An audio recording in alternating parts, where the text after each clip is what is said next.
کالا پہاڑ، کالے پہاڑ پر کالی چونٹی، چونٹی جب وہ رینگتی ہے کالے پہاڑ پر، رب کائنات کی طاقت وہ ہے کہ عرش پر بیٹھا ہوا اللہ اس کالی اندھیری رات میں کالے پہاڑ کے اوپر کالی چونٹی جو رینگتی ہے، اللہ تعالیٰ اس چونٹی کو دیکھتا ہے، اس کی آہٹ کو بھی سنتا ہے۔ یہ ہے اللہ۔ آپ غور کریں گے بات پر، اگر مثال کے طور پر ہمارے گھر میں یا کہیں راستے میں کہیں پر بھی 2-4 ہزار 5 ہزار 10 ہزار چونٹیوں کا ایک جھنڈ لگ گیا، سمجھو آپ کچھ چیز کو دیکھتے ہیں اکثر کافی تعداد میں، ہزاروں کی تعداد میں چونٹیاں ہمارے پاس جمع ہو جاتی ہے، کیا ٹھنڈے کے لیے، میٹھے کے لیے، کوئی کھانے کے لیے جمع ہو جاتی نا۔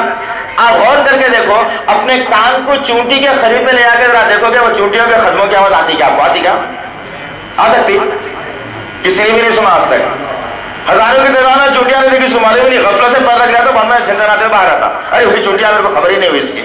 تو وہ ہزاروں کی چونٹیاں ہیں، اس کے باوجود ایک انسان نہیں سن سکتا۔ رب کائنات وہ ہے جو اس چونٹی کی آہٹ کو سنتا ہے، اسے دیکھتا ہے۔ تو ذرا مجھے بھلا بتائیے، ہم تو اللہ کے مقرب بندے ہیں، اللہ تعالیٰ نے ہمیں اشرف المخلوقات بنایا، پھر نبی کی امت میں سے بنایا، کیا ہماری دعا کو اللہ نہیں سنے گا؟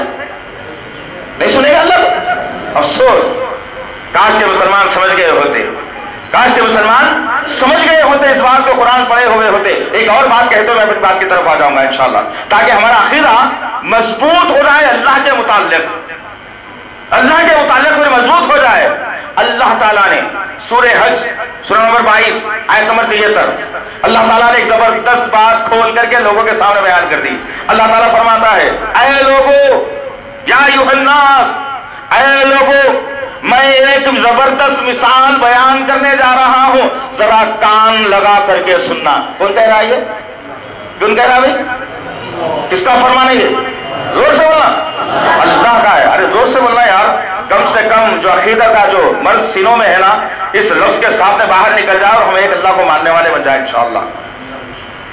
تو اللہ تعالیٰ نے کہا کہ لوگوں، میں ایک مثال بیان کرنے جا رہا ہوں، ذرا کان لگا کر کے سننا۔ اللہ تعالیٰ انسان کو ہدایت دے رہا ہے کہ میں مثال بیان کر رہا ہوں، اللہ کہہ رہا ہے، اور پھر کان لگا کر کے سننا کہ تم لوگ جن کو پوجتے ہو اللہ کے علاوہ اور ان کے سامنے کچھ چیزیں لے جا کر ڈالتے ہو، رکھتے ہو، بھلا ذرا بتاؤ تو صحیح، کیا ان کے سامنے رکھی ہوئی چیز کو ایک مکھی آ کر کے اس چیز کو وہاں سے اٹھا کر لے کر کے اڑ جاتی ہے، تو کیا جس کے سامنے وہ چیز ڈالے ہو وہ روکنے کے قابل ہے یا نہیں؟ روک سکتے؟ کوئی نہیں روک سکتا؟ نہیں، آدمی زندہ ہے لیکن دونوں ہاتھوں کو فالج ہو گیا۔ بس سمجھ آئی نا؟ دونوں ہاتھوں کو فالج ہوگا، دونوں ہاتھ اٹھنے کے قابل نہیں ہے بھائی۔ سامنے پانی کا گلاس رکھا ہوا ہے، اب پانی چاہیے، میں اٹھا سکتا ہوں؟ ہرگز نہیں۔ زندے آدمی کی یہ بات ہے تو مردہ کہاں سے دے سکے گا؟ تو غرض اللہ تعالیٰ نے کہا کہ جن کے سامنے تم نظر و نیاز چلاتے ہو، جو چیزیں ڈالتے ہو، اگر ان کے سامنے سے اس سامان میں سے، اس مال میں سے ایک مکھی آ کر کے ایک دانہ اٹھا کر لے جاتی ہے تو کیا وہ روکنے کے قابل ہے؟ تو جواب دیں گے کہ نہیں۔ تو اللہ تعالیٰ نے کہا کہ بڑا ہی کمزور ہے جس سے مانگا جا رہا ہے، بڑا ہی نادان ہے جو مانگ رہا ہے۔ سورہ حج سورہ نمبر 22 آیت نمبر 73، بڑا غور سے پڑھنا ہے قرآن مجید کو۔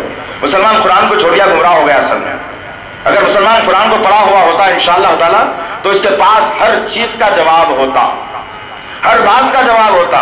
اللہ کون ہے جانتا، اللہ پر یقین کیسے کرنا جانتا، عقیدے کو مضبوط کیسے کرنا اللہ جان لیتا۔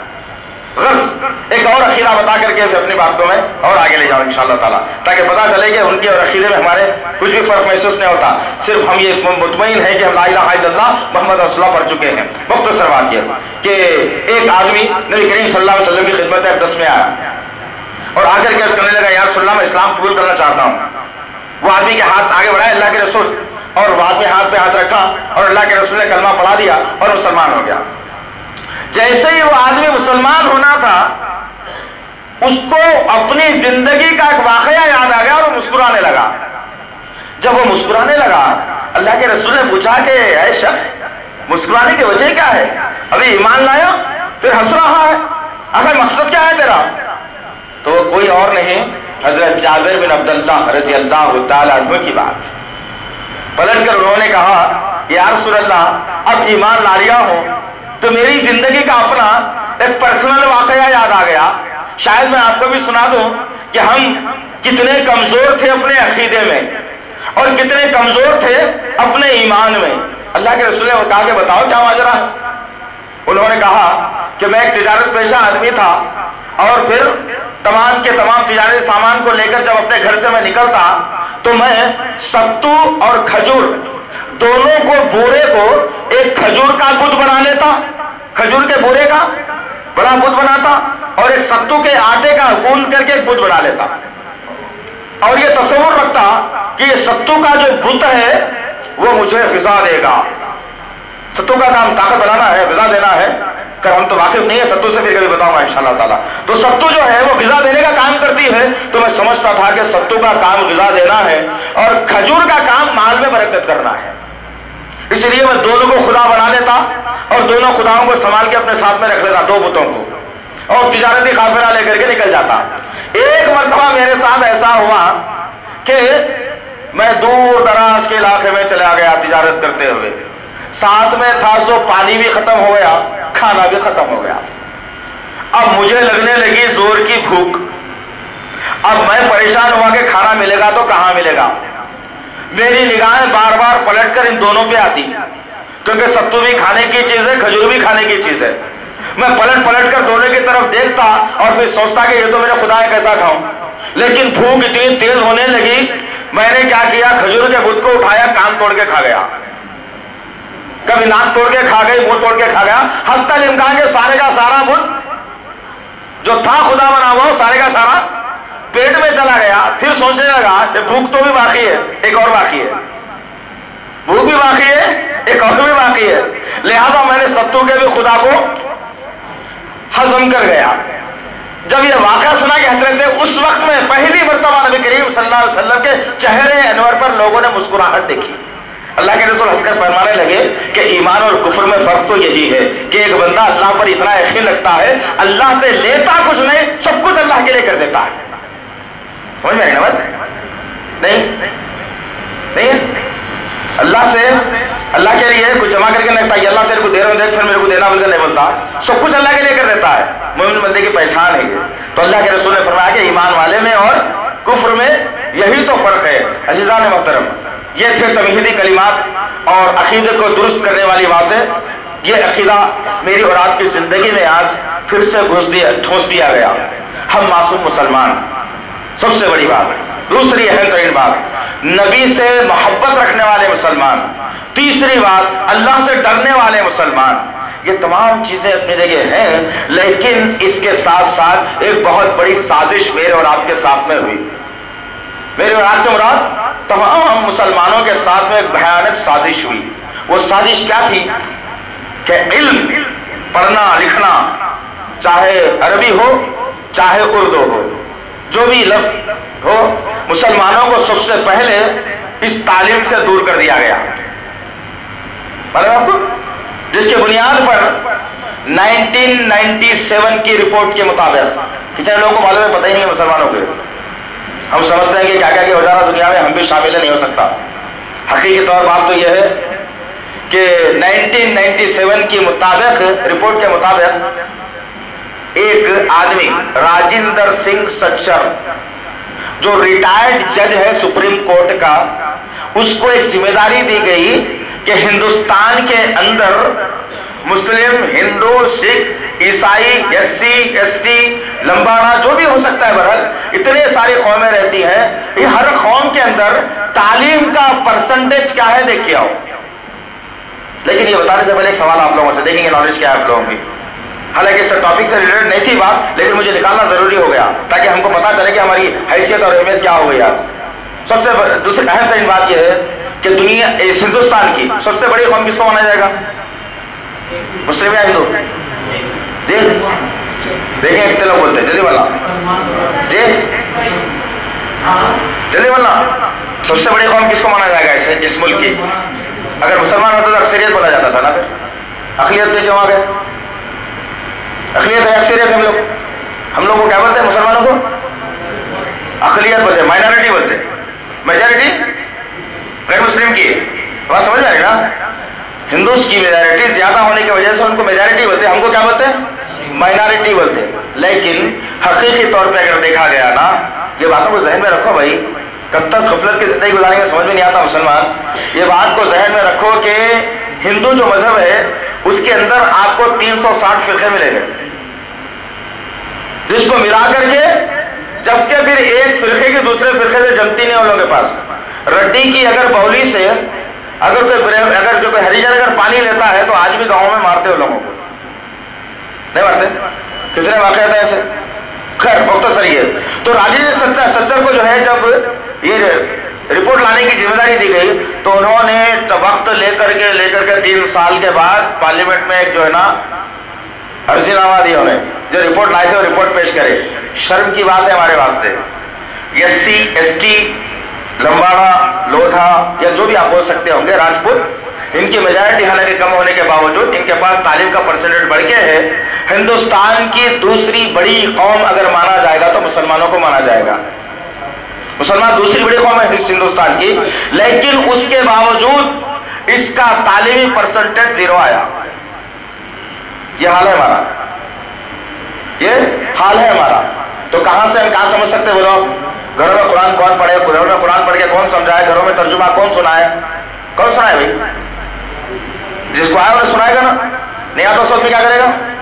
کچھ بھی رہنے والا ہے. جس کی بنیاد پر آج ہم ڈھلتے وہاں تک وہ نمونے پہ آ گئے کہ عرب کا جو ماحول تھا اسلام کے آنے سے پہلے, ایک اللہ کو مانا ضرور جاتا تھا لیکن عقیدتاً کسی اور کی بھی پرستش ہوتی تھی, جس پر اللہ نے سرے سے ٹھوک لگا دی, مہر لگا دی, اور کہا کہ ماننا ہے تو ایک اللہ کو ماننا, دوسرا کوئی نہیں ہو سکتا اس کا ثانی.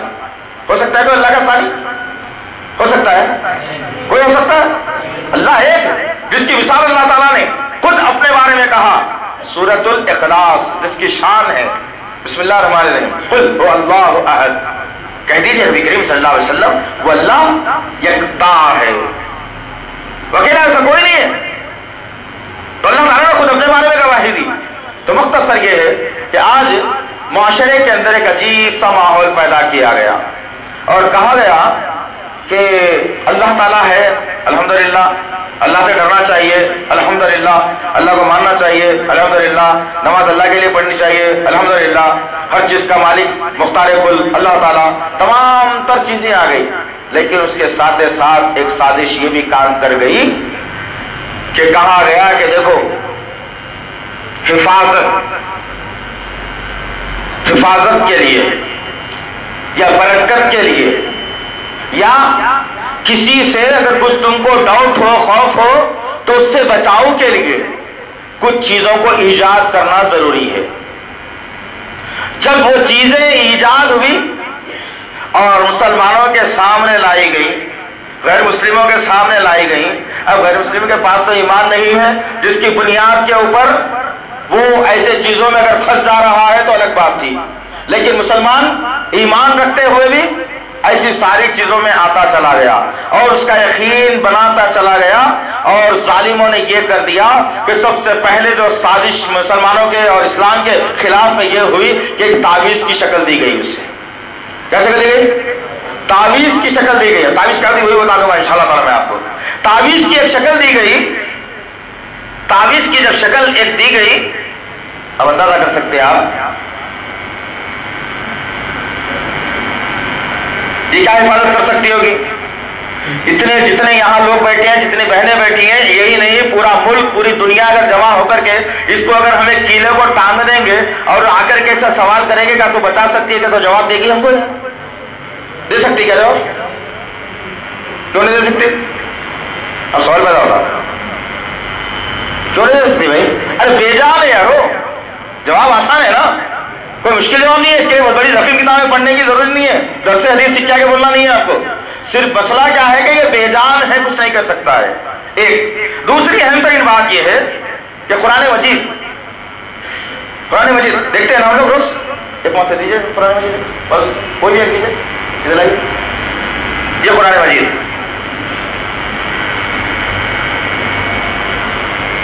بس سمجھ میں آئے گا بھائی. یہ جو ہے قرآن مجید، یہی ہے نا قرآن مجید، جس میں اگر آپ دیکھیں گے انشاءاللہ العزیز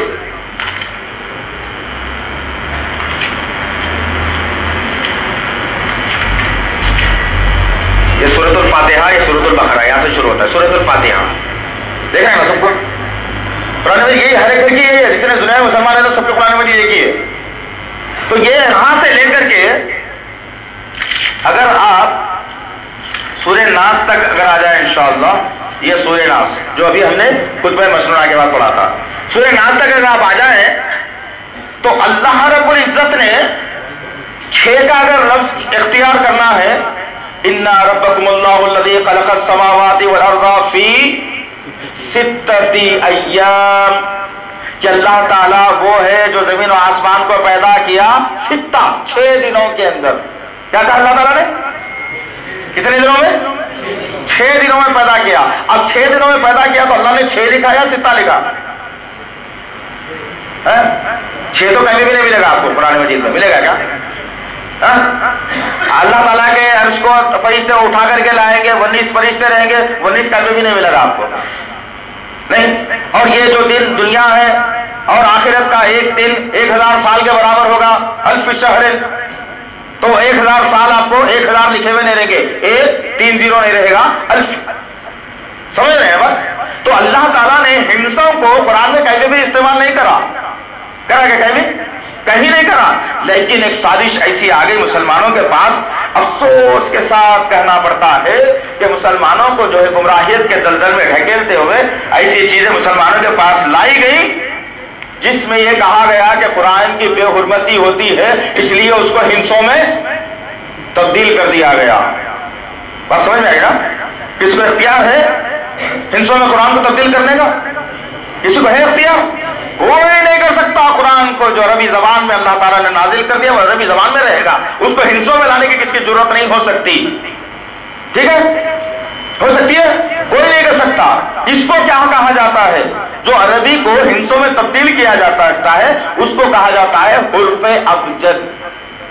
حرف ابجد جس کو کہا گیا ہے کہ الف کے اتنے ہندسے، با کے اتنے ہندسے، تا کے اتنے ہندسے، سا کے اتنے ہندسے، عین کے اتنے ہندسے، یہ کس نے بنائے ہوئے؟ اللہ نے کہا حکم ہے. یا نبی کریم صلی اللہ علیہ وسلم نے ایک حدیث میں اپنے کہیں پر بھی بتایا ہے کہ الف کے اتنے ہندسے ہوتے ہیں، بے کے اتنے ہوتے ہیں. یہ اسلام کی روش نہیں ہے بلکہ یہ روش جادوگروں کی ہے. جادوگروں نے اس علم کو ایجاد کیا، جادوگر اس چیز کو اختیار کرتے ہیں. لیکن افسوس کی بات یہ ہے کہ لوگوں کو تعویذ کے نام پر ہندسے لکھ کر کے دے دیے گئے. اب سوال یہ پیدا ہوتا ہے کہ مثال کے طور پر قرآن کو اگر ایک حافظ حفظ کرنا چاہتا ہے، ہر ایک کے بس کی بات نہیں ہے، اللہ تعالیٰ جس کو چنتا ہے وہ حفظ کر کے آ جاتے ہیں. کتنی مشکل ہوتی ہے وہ حافظ سے کبھی پوچھ لینا آپ. یہ قرآن کو حفظ کرنے، سینے میں بسانے کے لیے کم سے کم 5 سال کا عرصہ اس کو لگتا ہے. کتنا؟ 5 سال کا عرصہ حفظ کرنے میں لگ جاتا ہے. پھر ساری زندگی انہیں پڑھتے رہنا. تو وہ جو حافظ ہوتا ہے اگر اس سے ہم سوال کر رہے ہیں اس بات کا کہ بھائی آپ ذرا قرآن پڑھ کے سنائیں حافظ صاحب، تو وہ آدمی کیا کرے گا؟ 5203 4028 14 15 16 19 20 21 1442 786 992 یہ پڑھ کے سنائے گا کیا بھائی؟ جلدی منہ سے جواب دینا. یہ صحیح ہے، بس سمجھ میں آئی نا؟ یہ جواب دے گا کبھی؟ اگر اتنا تھا تو میں اور آپ بھی حافظ بن جاتے یار. سورہ فاتحہ کے 445 ختم سورہ فاتحہ. سورہ بقرہ ذرا بڑا ہے 2548 سورہ فاتحہ ختم، سورہ بقرہ ختم. سب سے چھوٹا سورہ سورہ نصر ہے 3، بس ختم. نماز میں ٹھہرنا نہیں، 445 بولنا، سورہ فاتحہ ختم، 3 بولتے رکوع میں چلے آنا. 3 آیتیں ہیں نا سورہ نصر کے اندر، سورہ نصر کے اندر 3 آیتیں ہیں، سورہ کوثر کے اندر 3 آیتیں ہیں. قرآن میں جو جملہ سورت ہے جس کی 3 آیتیں ہیں، تو ایسا بولنے سے ہو جائے گی کیا نماز؟ نعوذ باللہ من ذالک، اعوذ باللہ. اب ذرا فیصلہ کرنا میرے عزیزان محترم، یہ ہندسوں میں تبدیل کیا گیا تعویذوں کو، اور مسلمانوں کو بتایا گیا کہ یہ تعویذ ہے جو تمہاری حفاظت کے لیے لکھی گئی ہے. اور اس کے اندر جو الفاظ کو اختیار کیا گیا ہے، جن الفاظ کو لکھا گیا ہے، اس میں جنات اور شیاطین کے نام ہیں. اللہ کے ساتھ جن اور شیاطین کے نام اس کے اندر لکھے ہوئے ہیں. کیا یہ جائز کام؟ بول دیتا ہوں، بس سمجھ میں آ رہی نا؟ کس کو اختیار ہے یہ کرنے کا؟ اور ساری کی ساری تعویذوں میں آپ کو یہی کچھ ملے گا، علیخن ملیخن تلیخن۔ کوئی بیٹوں کے نام سنے ہیں کبھی؟ خاندان میں کسی کا نام تھا کیا؟ کسی کا نام نہیں تھا، نہیں ہے۔ ارے حتی الامکان، افسوس کی بات ہے کہ باتیں آتے تو یہ بھی بتا دیتا ہوں، افسوس کی بات یہ ہے کہ لوگ جو ہے بزرگوں کے نام بھی ٹیڑھے بینگے رکھ دیے کیا کی۔ اب جیسا کہ مثال کے طور پر بہت بڑے بزرگ ایک اولڈ سٹی میں رہتے ہیں جن کا نام برہانہ شاہ صاحب ہے، پہچانتے نا لوگ؟ معلوم ہے لوگوں کو؟ معلوم درگاہ سے نہیں معلوم؟ سنے ہیں کسی؟ معلوم نا؟ اولڈ سٹی میں کبھی چلے آؤ، تلاب کٹے سے اور آگے چلے آنا پڑتا، گیدی بازار سے پہلے رائٹ سائڈ میں ایک درگاہ ہے جس کا نام ہے کیا ہے؟ حضرت سیدنا برہانہ شاہ صاحب۔ برہانہ کے معنی کیا ہوتے ہیں معلوم آپ کو؟ ننگا، جسم پہ کپڑے نہیں رہے تو نکٹ جس کو بولا جاتا ہے وہ ہوتے ہیں نام۔ اب سوال یہ پیدا ہوتا، ہم نے پوچھا لوگوں سے اتنے بڑے جب بزرگ ہیں بھائی تو اپنے بیٹوں کے پوتروں کے نام ضرور رکھنا، نہیں رکھنا؟ محبت ولیوں سے تو نہیں رکھنا چاہیے کیا بھائی؟ ارے ضرور سے جواب دو بھائی، ڈر رہے وہ اب بولنے کے لیے ڈر رہا ہے کہ آدمی جواب دینے کا تو ڈر رہے لوگ پورے نہیں رکھنا، رکھنا نہیں رکھنا۔ تو افسوس کی بات ہے وہ بھی نہیں رکھتے، یہ بھی نہیں رکھتے، میں چاہتا ہی نہیں۔ ایک اور ایک بزرگ ہے وہ بھی سنایا تھا انشاءاللہ تعالیٰ تاکہ ہمارا عقیدہ درست ہو جائے۔ مصری گنج میں ایک ہے معلوم، چنے کی بٹی کے پاس، ان کا نام کیا ہے معلوم آپ کو؟ کیا ہوگا؟ سید شاہ راجو، ارے ہو جی غلط نہیں، جا کے دیکھ لینا انشاءاللہ تعالیٰ، پورا ریکارڈ ہو رہا میرا معاملہ، کو دور تک جانے والی بات انشاءاللہ پوری دنیا میں پھیلا دوں گا اس کو انشاءاللہ۔ سید شاہ راجو خطال، خاتل کی جمع خطال، ان کو بھی ایک بزرگ ہے۔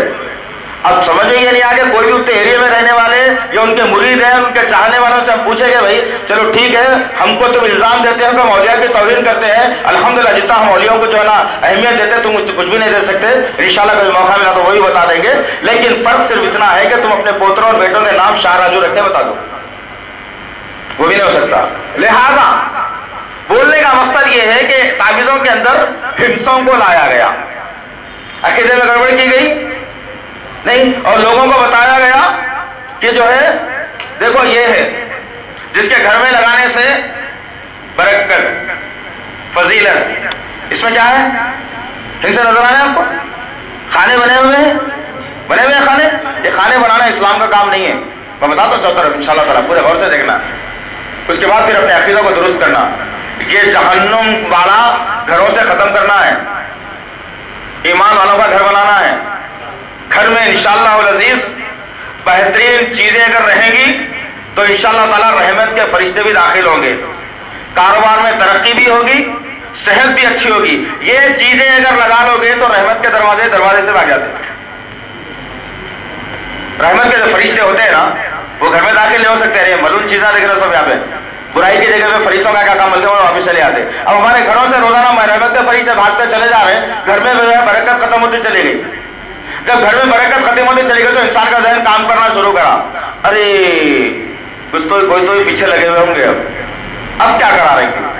اب کیا کرا رہیں گے؟ بولتے اگر غلطی سے کسی دوست کے سامنے ذکر کر دیا سمجھو بیچارہ کہ بھائی کچھ کرانے جیسا دکھ رہا ہے، رو گھر میں ذرا کچھ لڑائی جھگڑے دکھ رہے اور کوئی خیر و برکت نہیں دکھ رہی، بولتے وہ بیچارہ اس سے زیادہ خطرناک انہیں رہتا جو مشورہ دینے والا ہے، انہیں بولتا ہے کچھ جانتا ہوں باپ، فٹافٹ کرتا،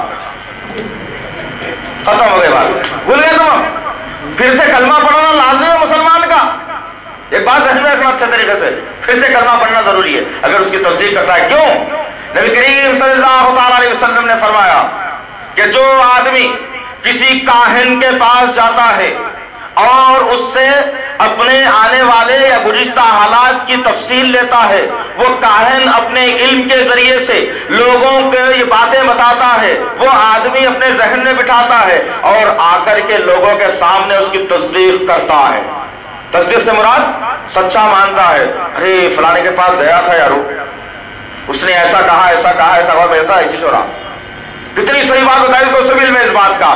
کوئی آدمی اگر یہ بات کی تصدیق اگر کرتا ہے عورت ہو کے مرد ہو تو نبی کریم صلی اللہ علیہ وسلم نے فرمایا 40 دن تک اس کی کوئی بھی دعا یا عبادت قبول نہیں ہوتی۔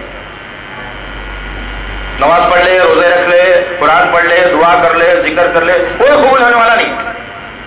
تو غرض مختصر یہ ہے کہ ہم کو ایسے عقیدوں سے بچنا چاہیے. آج کا جو ہم پروگرام منعقد کریں اسی وجہ سے کہ کافی دن سے کوشش کی ہماری, کئی چیزیں ہم پھینک بھی دیے کئی مرتبہ, تھیلوں سے چلے گئے ہمارے پاس یہاں سے.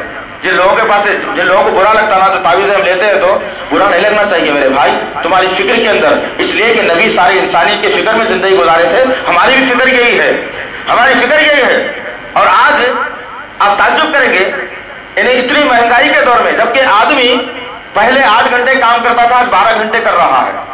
کیوں کر رہا ہوگا 12 گھنٹے کام؟ پیسے کم ہونا بول کے کر رہا ہے, زیادہ ہونا بول کے کر رہا ہے؟ جلدی والا 8 گھنٹے کے بجائے 12 گھنٹے کر رہا ہے, تو پیسے زیادہ ہونا بول کے کر رہا ہے, کم ہونا بول کے کر رہا ہے؟ زیادہ ہونا بول کے کر رہا ہے.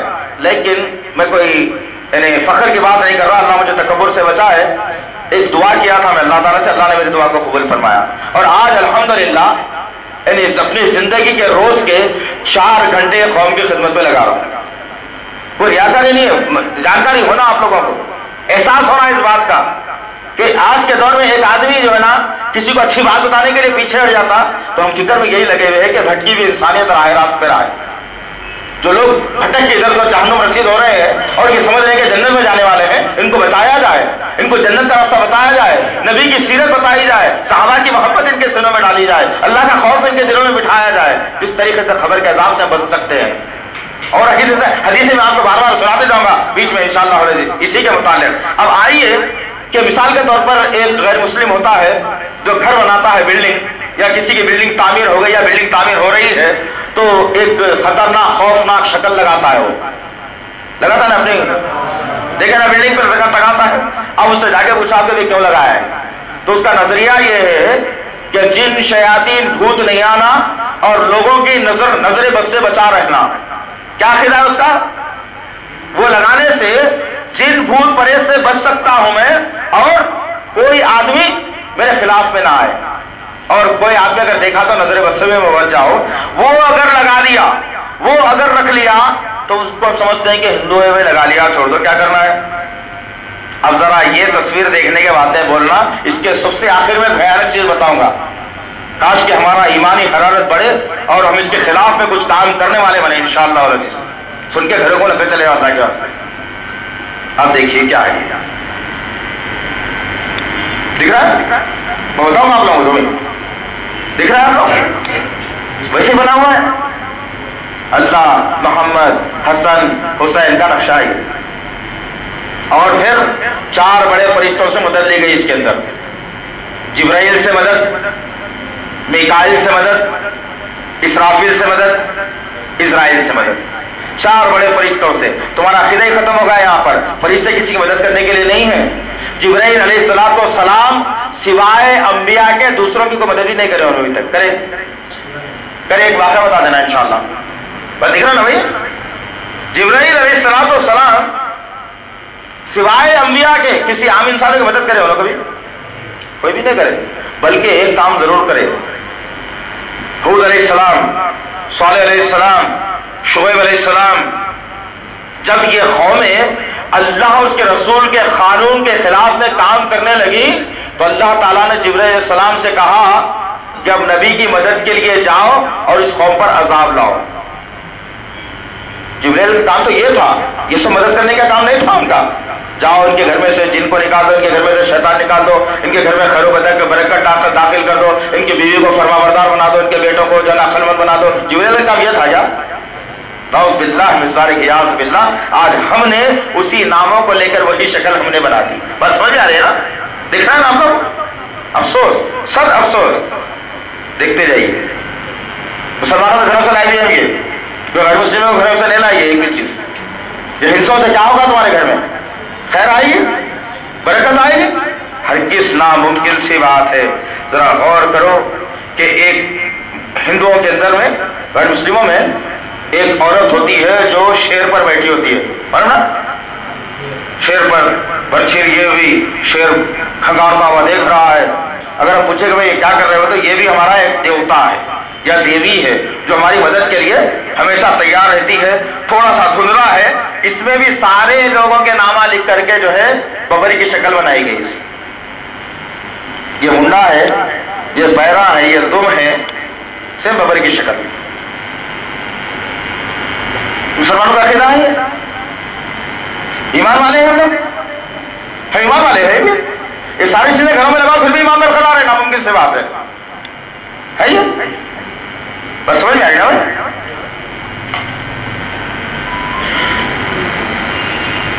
یہ چیزیں غیر مسلموں کے پاس بھی رہتے.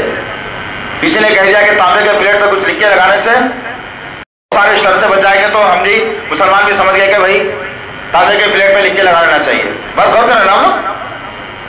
نہیں، اللہ تعالیٰ نے کہیں پر بھی یہ بات کو نہیں بتایا کہ تم اس طریقے کے کاموں کو انجام دو، یا نبی نے اپنی تمام کی تمام سیرت میں یہ نہیں بتایا کہ تم اس قسم کے کام کو انجام دو. جو آدمی یہ کام کرے گا اس کا مقدر جہنم ہوگا، جنت ہرگز نہیں مل سکتی.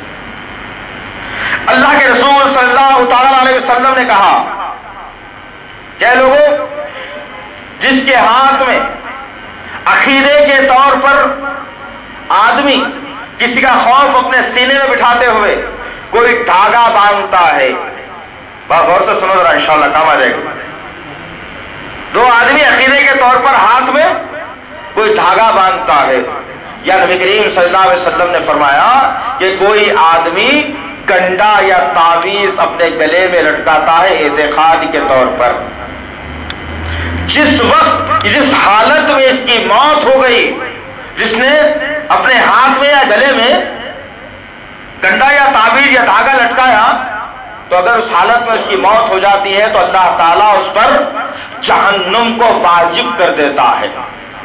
جنت مل ہی نہیں سکتی اس کو، چاہے کلمہ پڑا ہوا ہو، 2 حج کرا ہوا ہو، قرآن پڑھا ہوا ہو، کچھ بھی کرتا ہوگا، یہ چیز اس نے داخل کر لی اپنی زندگی میں. یقین کرتا ہے کہ بھائی یہ رہنے سے حادثے سے بچ گیا، یہ رہنے سے ٹکر سے بچ گیا، یہ رہنے سے بیماری سے بچ گیا. تو جب آدمی یہ عقیدہ بناتا ہے، اس کی حالت میں موت ہو جاتی ہے تو جنت نہیں مل سکتی اس کو، سوائے جہنم کے اس کا دوسرا ٹھکانہ نہیں ہو سکتا. غور کرنے کی بات کیا ہے کہ ایسے چیزیں مسلمانوں کے پاس ہیں. کیا ہوگا اس ناریل سے ذرا بتاؤ تو صحیح. اللہ تعالیٰ نے ناریل پانی میں شفافت رکھی ہے، جس کے پینے سے ایک زندہ آدمی کو کچھ افاقہ ہوتا ہے نہیں، جس کا کھوپرے سے مسالے وغیرہ تیار ہوتے ہیں جس کو آدمی کھاتا ہے. اس ناریل کو گھر میں لٹکانے سے ہوگا کیا؟ کسی غذا بنے گا کیا؟ جن کی غذا بنے گا؟ جن تو کھاتا ہی نہیں ہے، نہیں، نہ شیطان کھاتا ہے. تو یہ کیا مقصد ہوگا مسلمانوں کا؟ یہ لگا کر کے اگر ہم سوچتے ہیں کہ فلانے بابا کا ہے، یہ گھر میں رہنے کی وجہ سے ہم کو کوئی بلا نہیں آ سکتی، تو اس نے جہنم کو خرید لیا. اور کیجیے آپ، جہنم کا ایک بھیانک ٹھکانہ نظر آتا ہے. جنت میں ایسی چیزیں ملیں گی کیا؟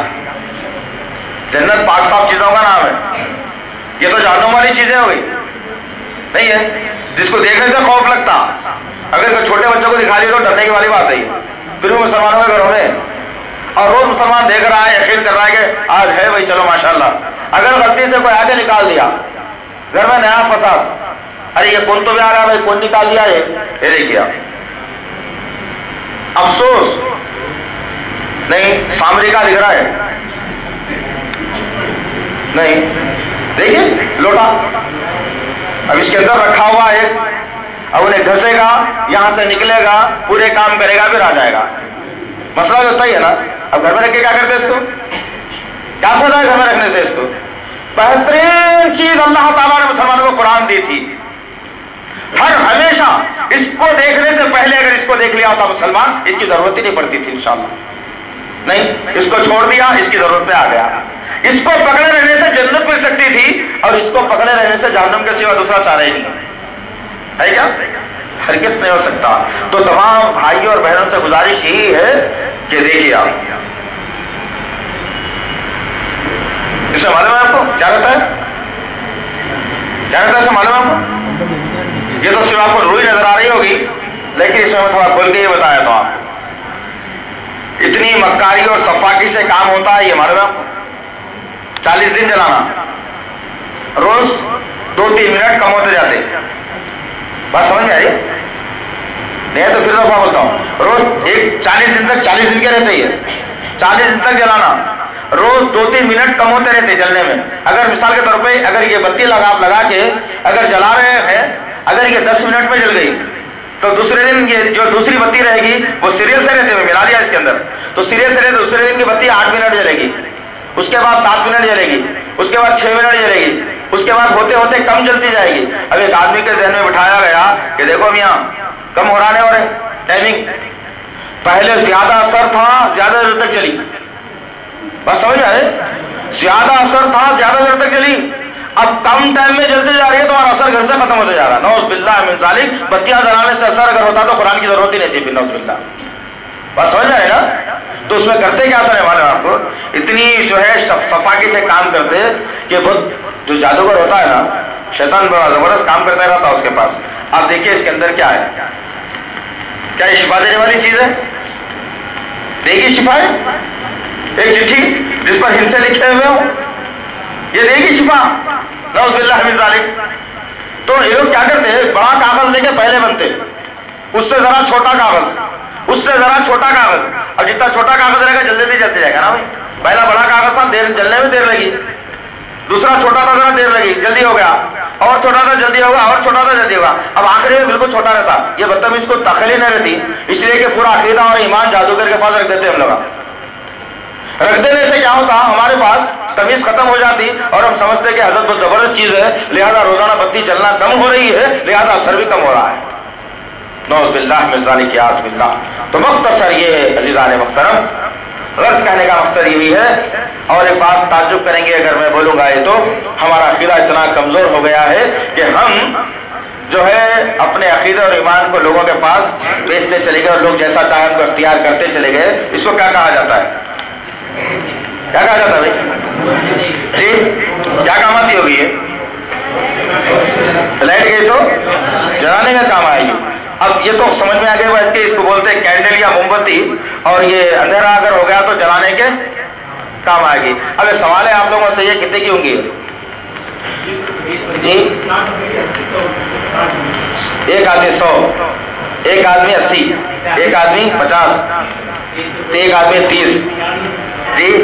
ذرا میں ہماری بہنوں سے بھی اگر سوال کر لیں تو بہتر ہوگا. آپ کو کوئی نظر آ رہی ہے کہ یہ موم بتی، تو ذرا میری بہنیں کوئی جواب دینا کہ موم بتی کتنے کی ہوگی اندازہ جی؟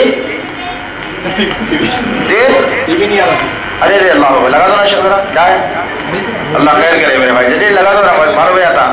خیر ایک بھائی نے کہا کہ میں پھر بتاؤں گا انشاءاللہ آپ کو. ایک بھائی نے کہا 50، ایک بھائی نے کہا 100، ایک بھائی نے کہا 30، ایک بھائی نے کہا 20، ایک بھائی نے کہا 35. لیکن افسوس کی بات یہ ہے مسلمانوں، کب تک تم عقیدے دوسروں کے پاس بیچتے رہو گے؟ اس کی قیمت اگر آپ سنو گے تو بڑے پریشان ہو جاؤ گے. 6000 روپے کی موم بتی ہے. کتنے کی؟ 6000 کی موم بتی ہے، اور ایک شرط کے ساتھ میں تعجب کریں گے. شرط کیا ہے؟ پوری اس کو جلا دینا، جو موم بچے گا پھر لا کے ہمارے کو دے دینا، پھر لا کے دے دینا واپس. جو دیا تھا یہ، جو حضرت دیا ہے یہ، اس نے کہا کہ بھائی پوری موم بتی جلا دو، اور پھر یہ جب پگھل جائے گی پورے طریقے سے، جو موم رہے گا وہ موم لا کے پھر ہمارے کو واپس کر دینا، تاکہ پھر دوسری موم بتی تیار ہو، دوسرا بیوقوف ڈھونڈ لیا جائے اور پھر 6000 روپے پھر کمایا جائے. تو اسی لیے کہاوت مشہور ہے دنیا کے اندر کہ جب تک کہ بیوقوف زندہ ہے عقل مند بھوکا نہیں مرتا. بات سمجھ رہے نا؟ جب تک کہ بیوقوف زندہ ہے عقل مند کبھی بھوکا نہیں مرتا، اور ہم بیوقوف بنتے جاتے، عقل مند جو ہے نا کماتے جا رہا ہے. تو غرض مختصر یہ ہے کہ سارے کا سارا کنبا دیکھ رہے ہیں، یہ کسی اور کے سامنے کے نہیں ہے، سو آپ لوگوں کے پاس لیے سو ہے. اور لوگوں کو بہت برا لگتا ہے جب ہم لیتے نا، یہ نکال لیتے تو بس لوگا تو ہمارے جھگڑا بھی کرے بھائی. ایک دن ہم کیا کریں، ایک صاحب کے پاس سے نکال لیے، وہ بیچارے گھر کو چلے گئے. اب گھر کو جانے کے بعد میں کیا ہوا، کچھ بات چیت ہوئی، کہاں ہے تمہاری تعویذ نظر آئے ہو، تو فلاں صاحب کے پاس گئے تھے، وہ نکال لیے.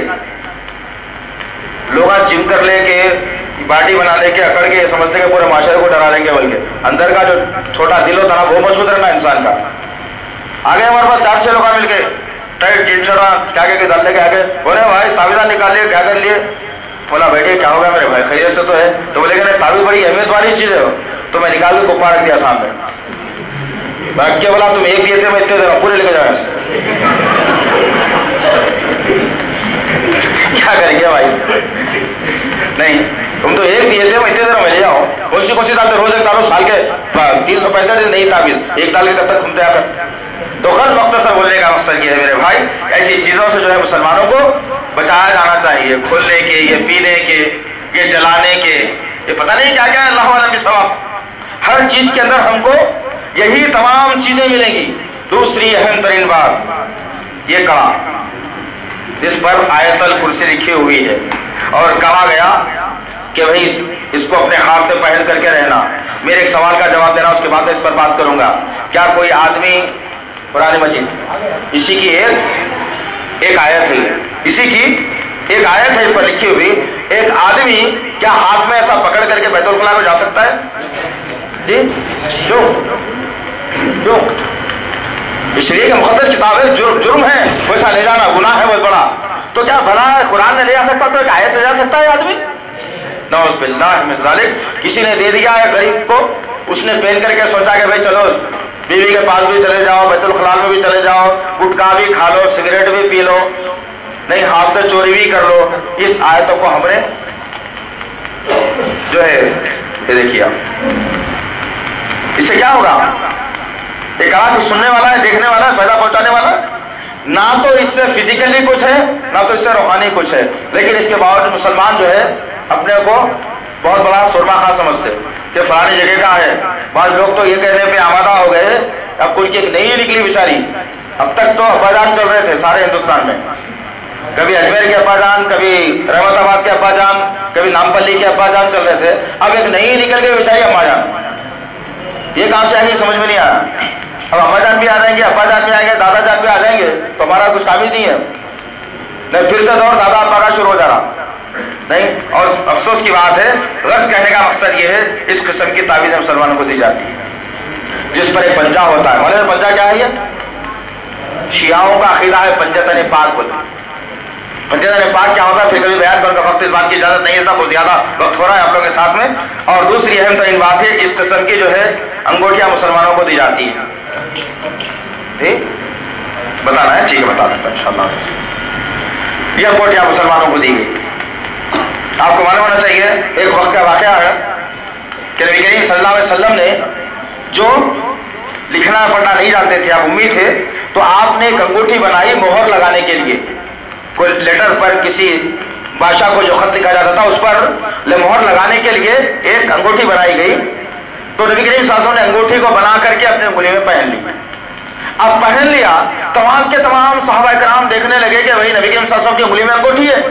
ہر آدمی گیا، لوہے کی، چاندی کی، سونے کی، جو سمجھ میں آتی تھی اپنے اپنے انگلیوں میں انگوٹھی کو پہننا شروع کر دیا۔ حضرت بھی انگوٹھی آ گئی، اللہ کے رسول بلائے اور پوچھنے لگے ماجرا کیا ہے؟ حضرت بھی کے ہاتھ میں انگوٹھی آ گئی۔ کہا کہ یا رسول اللہ پھر آپ کی انگلی میں تو ہے، اس لیے ہم نے دیکھ کر کے اس انگوٹھی کو ہم نے پہن لیا ہے جو آپ کی انگلی میں ہم نے دیکھی ہے۔ اللہ کے رسول صلی اللہ علیہ وسلم نے کہا میں تمہارے اندر جوڑ جاہلیت کو دیکھ رہا ہوں۔ اپنی انگلی سے انگوٹھی کو نکالے اور باہر ڈال دیے۔ تمام کے تمام صحابہ کرام اپنے انگوٹھیوں کو نکال کر کے پھینک دیے، اور اللہ کے رسول نے کہا کہ انگوٹھی کوئی نہ پہنے۔ یہ میرا پہننے کا مقصد یہ ہے کہ میں کچھ خطوط کے اوپر مہر لگاتا ہوں، کچھ معاہدوں کے اوپر مہر لگاتا ہوں، اس لیے میں نے اس کو پہنا تھا۔ آج مسلمانوں کا معاملہ کیا ہو گیا ہے؟ آخری 4 شمے کی انگوٹھی 1 سال تک چلتی نہیں، وہ صاحب کی انگوٹھی، وہ حضرت کی انگوٹھی، وہ مرشد کی انگوٹھی، وہ درگاہ کی انگوٹھی، پتہ نہیں کتنی انگوٹھیاں ہم لوگ والے کے جمع کر کے رکھ رکھتی ہیں۔ افسوس، سر افسوس، کچھ لکھا ہوا اس پہ ہوتا ہے، مسلمان یہی پہن کے سمجھتا ہے کہ بھائی بہت بڑا کارنامہ ہم نے انجام دے دیا ہے۔ بہنوں کو یہ اس وقت میں ٹی وی نظر نہیں آ رہی تھی، اس پھر میں بتلا رہا ہوں، میری بہنوں سے میں درخواست کروں گا کہ یہ انگوٹھی کتنے، یہ موم بتی کتنے کی ہوگی آخر؟ نظر آ رہی ہے آپ کو بھی؟ یہ موم بتی کتنے کی ہوگی اندازہ ہے؟ بھائیوں نے کہا 100 کی، تو ہم نے بتایا اس کی قیمت 6000 روپے کی ہے، بڑی قیمتی ہے، حفاظت سے رکھنا ہے اس نہیں، پھر ختم ہو گئی تو بڑا مشکل کا مسئلہ ہو جائے گا۔ اب تمام باتیں ہو چکی، بہت ساری چیز اس میں موجود ہے، بہت ساری چیزیں اس میں موجود، جتنی باتیں بتائی جائیں کم ہے۔ مسلمان ایسی ایسی چیزیں گلوں میں ڈال کے پھرتا ہے، جبکہ نبی کریم صلی اللہ علیہ وسلم نے کہا کہ پاکی آدھا ایمان ہے، جو پاک صاف رہا اس کے ایمان کی گواہی دینا ہے۔ کیا یہ بتا دیں کہ یہ گواہی یہ پاک ہے؟ ذرا اس کو دیکھنے سے کرائیت ہوتی ہے، پتہ نہیں میں کس ہمت کر کے اس کو اٹھا رہا ہوں، اس لیے اٹھا رہا ہوں کہ نقصان پہنچائیں گے، لیکن گندگی دیکھنے کے بعد نہیں۔ دیکھیے ذرا غور کیجیے کیا ہے یہ؟ مسلمان ایسی چیزوں کو ڈال کر پھر اللہ کے پاس آگے سجدہ کرنا، پھر اللہ سے دعا کرنا کہ اللہ دعا قبول کرے گا تمہاری، ہرگز نہیں ہو سکتی، ناممکن سی بات ہے۔ اب آخر میں ایک سوال کرتے ہوئے میں آپ سے انشاءاللہ تعالی جدا ہو جاؤں گا انشاءاللہ۔ اور ایک چیز اور بتانا ضروری ہے، یہ ہے دیکھیے ایک نقش دیکھ رہے ہیں، نظر آ رہا ہے آپ کو؟ آ رہا ہے نا بھائی؟ ادھر دیکھیے، آ رہا ہے نظر؟ کتنے لوگوں کو نظر آ رہا ہے؟ کتنے لوگوں کو نظر آ رہا ہے؟ سب کو نظر آ رہا ہے؟ اچھے طریقے سے نظر آ رہا ہے، بہتر انداز میں نظر آ رہا ہے جی؟ دیکھ رہے نا، اس کے اندر لکھا ہوا ہے پورے جنات کے نام آ رہے تھے اس میں، علیقن ملیقن تلیقن۔ افسوس، صد افسوس،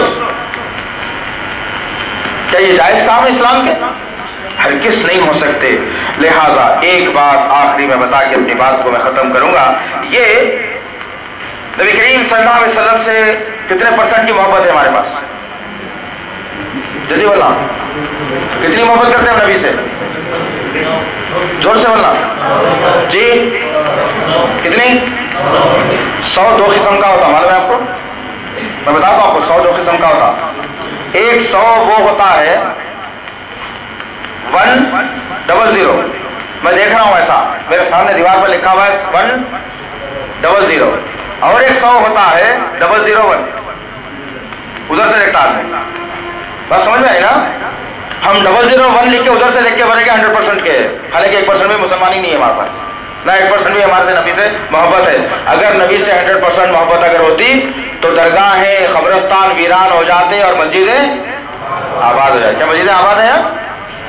مسجدیں خالی ہے، قبرستان بنے ہوئے، پھر 001% ایمان ہے ہمارے پاس، اتنی محبت ہے نبی سے، اس سے زیادہ نہیں کر سکتے ہم لوگ، عورتیں مرد سب ڈھکوسلا ہے۔ ایک دوسری بات، ایک حدیث سنا کر کے پھر یہ بتاؤں گا میں آپ کے پاس، نبی سے محبت اگر کرنا ہو تو نبی کریم صلی اللہ علیہ وسلم کے الفاظ کو دیکھیے۔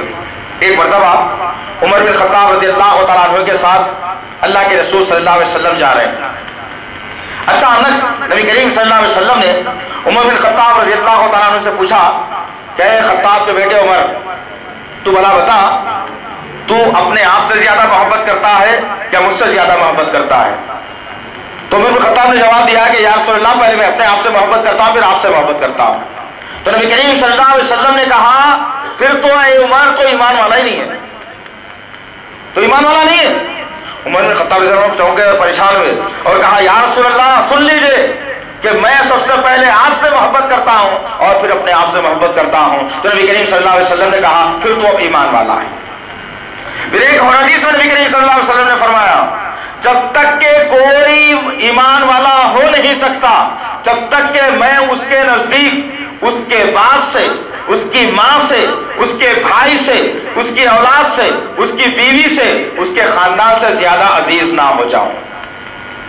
سب سے زیادہ محبت نبی سے اگر ہے تو وہ ایمان والا ہے، ورنہ اس کے دل کے اندر، سینے کے اندر ایمان ہی نہیں۔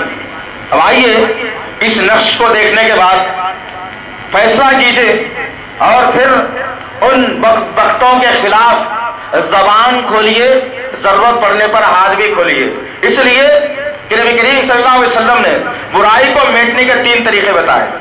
پہلا طریقہ ہے تمہارے پاس اگر طاقت ہو تو ہاتھ سے روکو، دوسرا طریقہ ہے زبان سے روکو، تیسرا طریقہ ہے کم سے کم دل میں برا سمجھو، اور یہ ایمان کے آخری درجے کی علامت ہے۔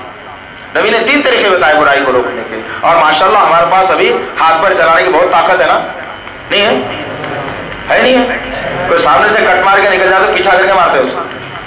نہیں، لیکن اسلام مٹ جا رہا، ایمان مٹ جا رہا، پھر بھی نہیں مارتے۔ ارے جان دو گے اپنے کو کیا کرنا ہے، کچھ تو بھی کر دیں گا، کوئی بھی نہیں کرتا انشاءاللہ۔ نہیں تو نبی سے اگر محبت ہے تو اس کو دیکھنے کے بعد فیصلہ کرنا کہ نبی کی کتنی محبت ہے۔ ایک بات عرض کر دو کہ یہ کوئی ہمارا بنایا ہوا یا ہماری طرف سے لا کر کے کسی پر الزام لگانے والی بات نہیں ہے، یہ کس کی طرف سے ہے اور کس نے اس کو بنایا ہے پہلے وہ بتاتا ہوں میں آپ کو۔ اس کے اوپر نام لکھا ہوا ہے خواجہ شیخ محمد حسین شاہ خاری الچشتی افتخاری پیر عادل بیجاپوری، اس کا نام ہے، آپ دیکھ سکتے ہیں انشاءاللہ۔ اب ذرا غور کیجئے یہ میرے اور آپ کے آقا محمد صلی اللہ علیہ وسلم اور اللہ رب العزت جو خالق کائنات ہے، اور وہ نماز ہے جس سے نبی کریم صلی اللہ علیہ وسلم سب سے محبت زیادہ کیا کرتے تھے، اور وہ بیٹی فاطمہ رضی اللہ تعالیٰ عنہا جس سے نبی کریم صلی اللہ علیہ وسلم سب سے زیادہ محبت کیا کرتے تھے، ان ظالموں نے اس نقش میں کیا عالم کر دیا. اور مسلمان اپنے گھر میں لگا کے خوش ہوتا ہے. یار اور کرو کیا ہو رہا ہے، میں بتاؤں گا آپ لوگوں کو انسیڈنٹ بارے میں. اور سر دیکھو اسے، پھر میں بتاؤں گا اس کے اندر کیا کیا لکھا ہوا ہے، کہاں کہاں پر کیا کیا لکھا ہوا ہے. افسوس، ہمارا مقصد یہی ہے، ہماری مہم یہی ہے، ہماری جستجو یہی ہے کہ مسلمان اپنے آپ کو حقیقی طور پر مسلمان بنا لے انشاءاللہ، ایمان والے بنا لے انشاءاللہ. ایسی چیزوں کو اپنے گھروں سے نکال کر پھینکے اور ان کے منہ پر تماچا مارے انشاءاللہ. غور کرو، دکھ رہا ہے کچھ اچھی چیز ہے، اچھی چیز ہے. افسوس میرے بھائی، غور کرو، دیکھ سکتے کیا ہے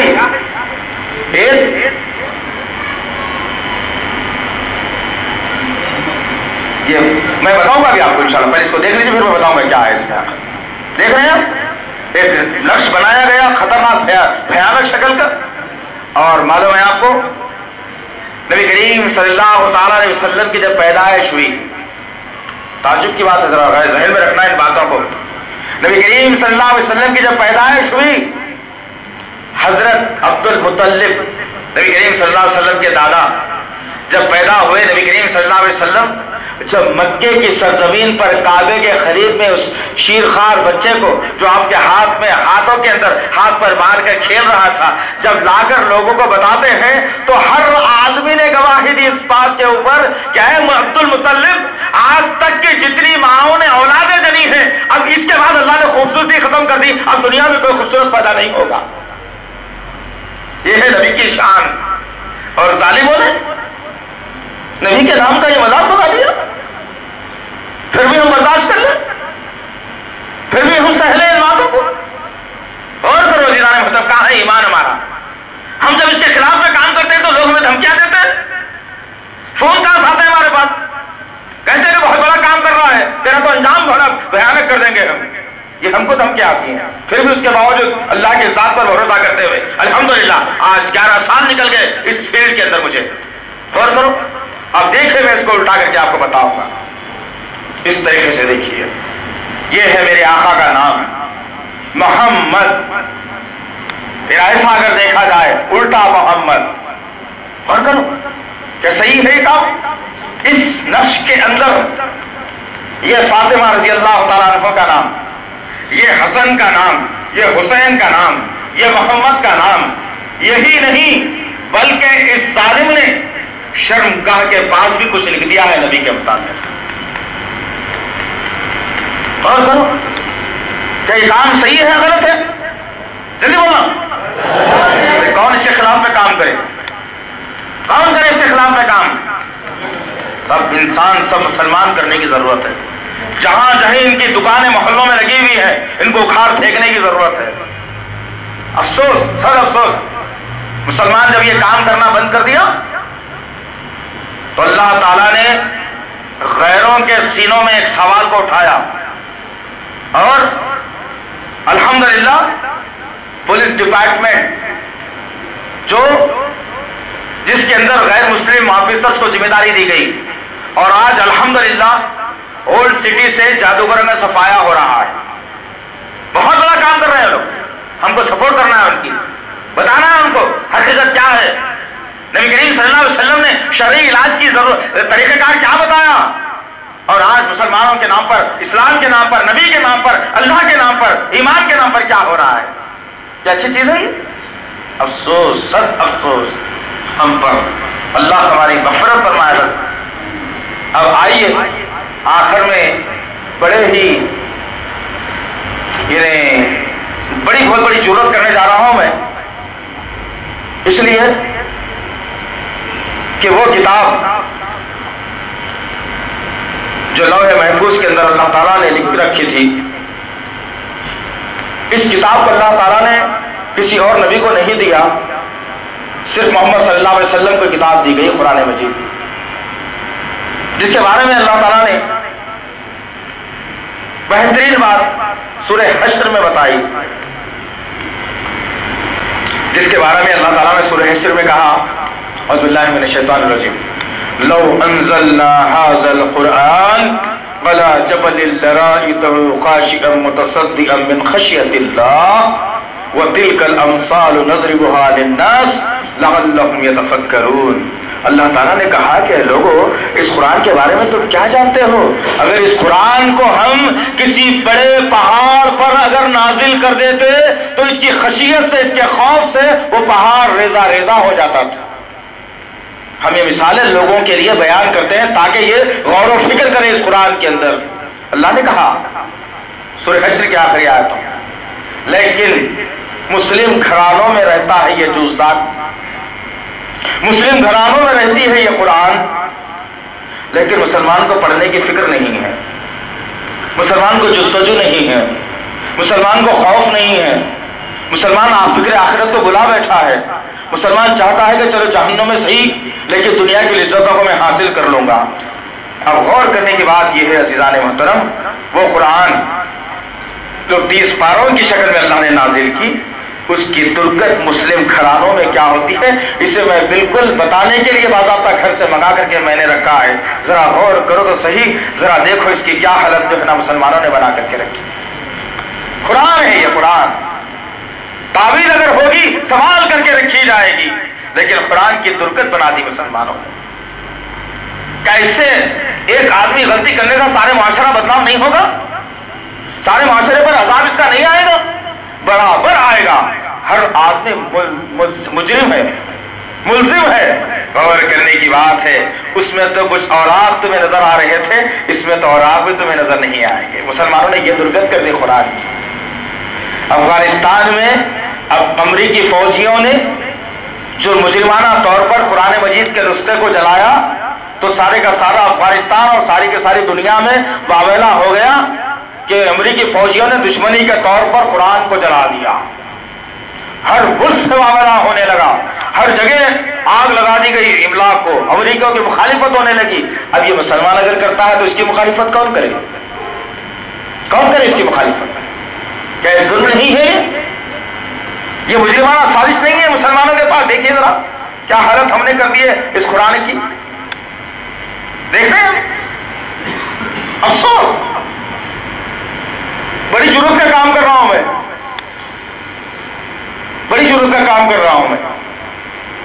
غور کرو مسلمانوں، ایسی کئی قرآنیں ہوگی تمہارے پاس جو برسوں سے تم نے نہیں کھولا ہوگا، اسے برسوں سے نہیں پڑھا ہوگا تم نے اسے.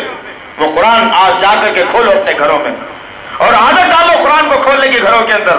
قرآن پڑھنے کی عادت ڈالو، قرآن سمجھنے کی عادت ڈالو، قرآن کا ترجمہ پڑھو، لوگوں تک پہنچاؤ قرآن مجید. تب جا کر کے پتا چلے گا کہ حقیقی طور پر ایک مسلمان کی ذمہ داری کیا ہے. ورنہ قوم کے اندر ظالم لوگ پیدا ہوتے رہیں گے، مسلمانوں پر مسلمانوں کے ایمان اور عقیدے پر ڈاکے ڈالتے رہیں گے، اور یہ حالت میرے اور آپ کے آقا کی تصویر بنا کر کی جاتی رہے گی. اور اللہ تعالیٰ مجھ سے اور آپ سے جو قیامت میں سوال کرے گا کہ میرے نبی کی بے حرمتی ہوئی تھی ظالم، تو کیا کر رہا تھا اس وقت میں؟ میری شریعت کے خلاف میں کام ہو رہا تھا، نبی کی شریعت کے خلاف میں کام ہو رہا تھا. لوگ گھروں میں تعویذ لٹکا کر، قبروں پہ سر جھکا کر، ناریلیں پھوڑ کر، پھولیں چڑھا کر کے زندگی گزار رہے تھے. اس وقت تو کیا کر رہا تھا؟ کیا جواب دے کے میں اور آپ جواب دینے کے قابل بھی ہیں ہم لوگ؟ کوئی قابل نہیں ہے. اس سے ضمن میں ہم نے کوشش یہی کی ہے کہ آج ہم نے سوچا کہ کچھ دیر آپ کو بٹھائے رکھیں اور پھر وہ ساری چیزیں آپ کے سامنے بتائیں جو اسلام کے خلاف میں ہو رہی ہیں، ہمارے شہر میں، ہمارے ملک میں، ہمارے محلے میں، ہمارے پڑوس میں ہو رہی ہیں. اس کے باوجود ہم اس کے لیے کوئی جستجو نہیں کرتے تو ایسی قوم کا اللہ ہی حافظ ہے. کیا ابھی بھی ہمارے پاس وقت نہیں ہے کہ اس کی مخالفت کرنے کے لیے؟ نہیں ہے وقت ہمارے پاس؟ نکالیے وقت. ہر مسلمان کا ایک زبردست جنونی ساتھی بن چکا ہے وقت، جو اچھے کام کے لیے کبھی بھی نکلنے نہیں دیتا تمہیں. ہر برے کام کے لیے مسلمان کے پاس وقت ہے. گھنٹوں شادیوں میں خرچ کریں گے ہم لوگ وقت، گھنٹوں پکنک میں خرچ کر گئے ہم لوگ کا وقت، گھنٹوں دوستوں کے ساتھ صرف کریں گے وقت. لیکن اسلام کا معاملہ جب آئے گا تو ہر آدمی سوچے گا کہ بھئی وقت نہیں ملا اس لیے میں نہیں آ سکا. وقت نہیں ملا میں یہ نہیں کر سکا، وقت نہیں ملا میں نماز نہیں پڑھ سکا، وقت نہیں ملا میں قرآن نہیں پڑھ سکا، وقت نہیں ملا میں نبی کی سیرت نہیں پڑھ سکا، وقت نہیں ملا میں حدیث نہیں پڑھ سکا۔ جب یہ سب کچھ کرنے کے لیے تمہارے پاس اگر وقت نہیں ہے تو سارے کا سارا تمہارا وقت جہنم میں گزارنے کے لیے کام آ جائے گا۔ اگر جنت چاہتے ہو تو اسلام کے لیے وقت نکالو، اسلام کے کام کے لیے وقت نکالو، اسلام پھیلانے کے لیے وقت نکالو۔ جو لوگ اسلام کا کام کر رہے ہیں ان کی جسمانی اور مالی مدد کرنے کے لیے ٹائم نکالو۔ کب تک ایسی زندگی ہماری ہوتی رہی ہے عزیزان محترم؟ آئیے اللہ سے دعا کرتے ہیں کہ اللہ تعالی ہم تمام کو ہمارے ایمان کو مضبوط بنا دے میرے اللہ، ہمارے عقیدوں کو مضبوط بنا میرے اللہ، ہم کو قرآن پڑھنے والا بنا میرے اللہ، ہم کو نبی سے محبت کرنے والا بنا میرے اللہ، نبی کے طریقوں پر چلنے والا بنا میرے اللہ، 5 وقت کی نماز پڑھنے والا بنا ہے اللہ۔ اے میرے پاک پروردگار، جہاں برائی ہو رہی ہے ہم اپنے نفس کے لیے اپنے ہاتھوں سے لڑتے ہیں، اے اللہ ہمارے اندر ایسی قابلیت عطا فرما کہ جہاں برائی ہو رہی ہے ہم ہاتھ سے روکنے کے قابل بن جائیں میرے پاک پروردگار۔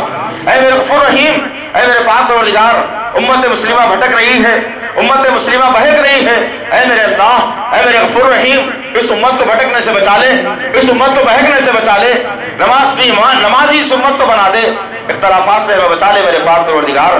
جب بھی وقت ہمیں ملے قرآن کی تلاوت کرنے والا ہمیں بنا دے میرے پاک پروردگار۔ اے میرے غفور رحیم، شرک سے ہماری حفاظت فرما، توحید پر قائم و دائم کر دے، عقیدوں کو مضبوط کر دے، جیے تو ایمان پر جیے، خاتمہ ہو تو ایمان پر ہو میرے پاک پروردگار۔ سبحان ربک رب العزۃ عما یصفون والسلام علی المرسلین والحمد للہ رب العالمین۔ السلام علیکم ورحمۃ اللہ وبرکاتہ۔